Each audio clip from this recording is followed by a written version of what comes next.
So it started with a 4-bar loop. I think like most things in life, most things start with a 4-bar loop, don't they? Throwing it out there, I reckon that's how the universe started. String theory, 4-bar loop. So I had this sample. It was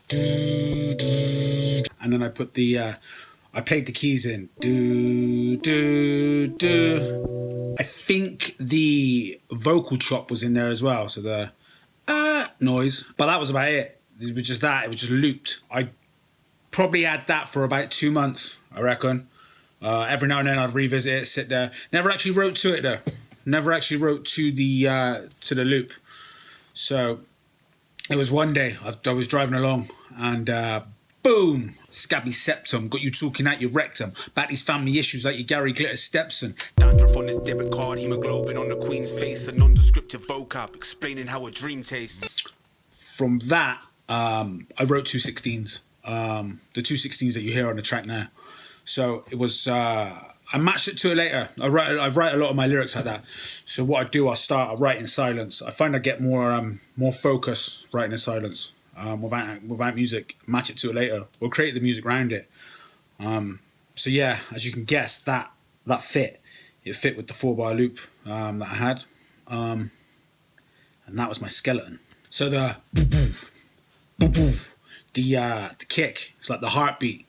So it was quite deep. I only wanted just a real basic first verse, no drums.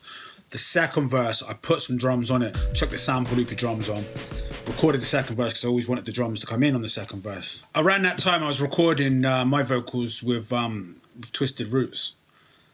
Used to go to his nan's house, and he had a little setup, a little studio up at his nan's. So big up Twisted Roots, big up Granny Twisted Roots. So then, after I had my skeleton vocals, I redid the drums. So I really wanted them jaggedy and a bit like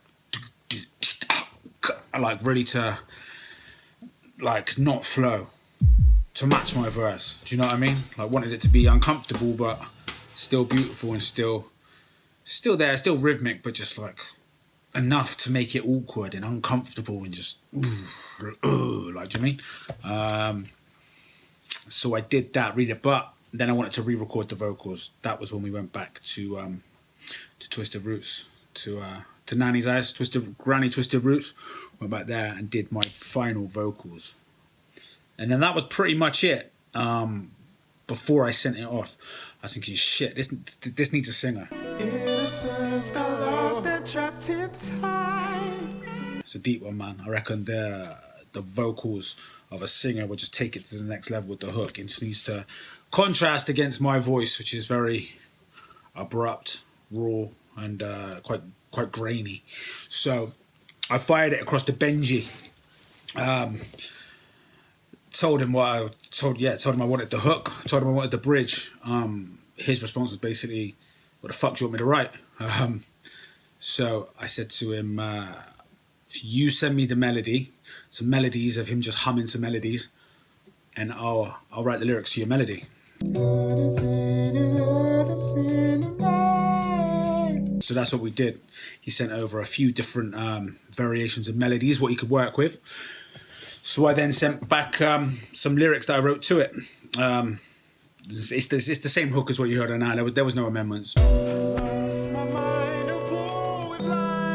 Next, she wanted to bring that real life feel to it. So I was like, what instrument is emotional? I thought saxophone. I mean, it can go one way or the other, right? Saxophone, it's either cheesy as fuck, or it can be like really fucking emotive. I hit Anton up. I'd never met Anton before, never worked with him. I knew he was in the same band as Benji and that. I don't drink coffee, I like tea, my dear. So Ant loved it, said he was up for it. So we arranged to go over to Grizz's studio at the time, which was Unit 10. And yeah, Ant just put a fuckload of sax down. Real fucking beautiful sax. Much more than I needed. But I find it's always best to take more away, right? Do you mean get as much out of the session as you can, and then keep what it is and be ruthless with what you don't need.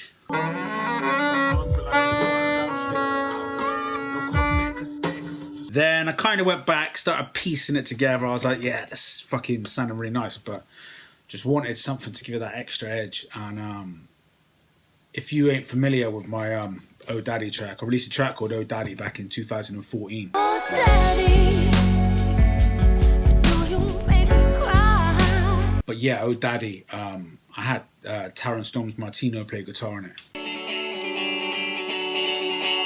But Oh Daddy just had these like howling like wow.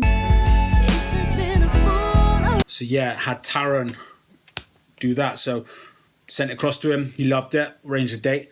Went to Taron's. He's got a little setup at his yard. And yeah, we had a little jam. He put some guitar on another track from the Waste for LP, Mr. Wendell. So he did that, and he also did Another Day in Paradise.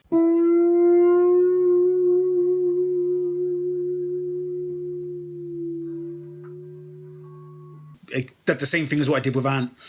Come away with a fuckload of guitar. So I had a fuckload of sax, a fuckload of guitar. And then it was a case of piecing it together. So I really wanted to like make the song cry. So the whole thing with the song, it was initially obviously it was a 4x loop, but then from where I was, the direction I was taking it there, it was like with my lyrics is very much started off with like inner depression and inner self-pity, negative emotions, negative thoughts. I couldn't give a fuck what the scene rates. The second verse, I go more outwards, looking for outwards, like roaming around Nazareth in search of a rose crown. What did you find there? Addiction, horrors, the most appalling of nightmares. It's like saying, look, you need to fix yourself internally. You can't look out there because there's fucking trouble out there as well. As you all know, there's greed, corruption, and fucking shit everywhere.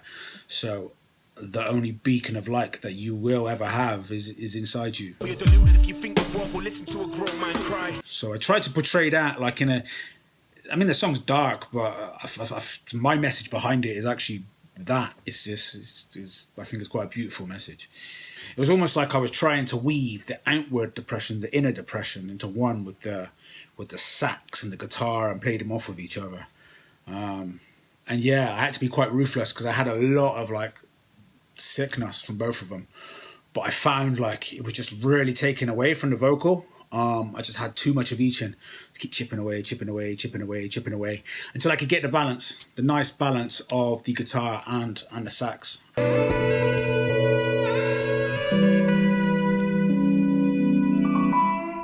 The drums at the end I redid. So Benji went with his bit where he goes all out at the end on his last hook. That I wanted it to sound like a real drum kit, like at the end of a bar gig or something, like do do do do. And then the bass is, I think there's only like a few bass notes in there. There's not just the one note doesn't do any melody or riffs or fuck all really. So that was the mixing process. The mixing process was handled by myself. I used Pro Tools as my choice of DAW, and the plugins used on this, predominantly Slate plugins. Big fan of all the Slate stuff, so it's pretty much that. But the mastering, I didn't master it. Pete Mayer was the man who mastered everything on Waste of Air LP. So he handled the mastering on Another Day in Paradise. Did a fucking great job. And big up Pete because he's got different rates for different artists. So if you're from a label, a label will pay more. An independent label will pay less. And if you're an independent artist, I think the rates went up this year. So it's 30 quid a song. Do you know what I mean? And it's the man. Look him up, man. He's got. I'll put his details here now. But like, look him up. He's he's got a long list of great credentials, shit he's worked on, and I think he did a great job on mastering my shit. So yeah, big up everyone who was involved, from the production level to the video.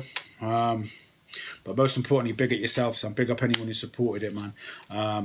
Honestly, it does mean a fucking lot. And I love you for it. Safe.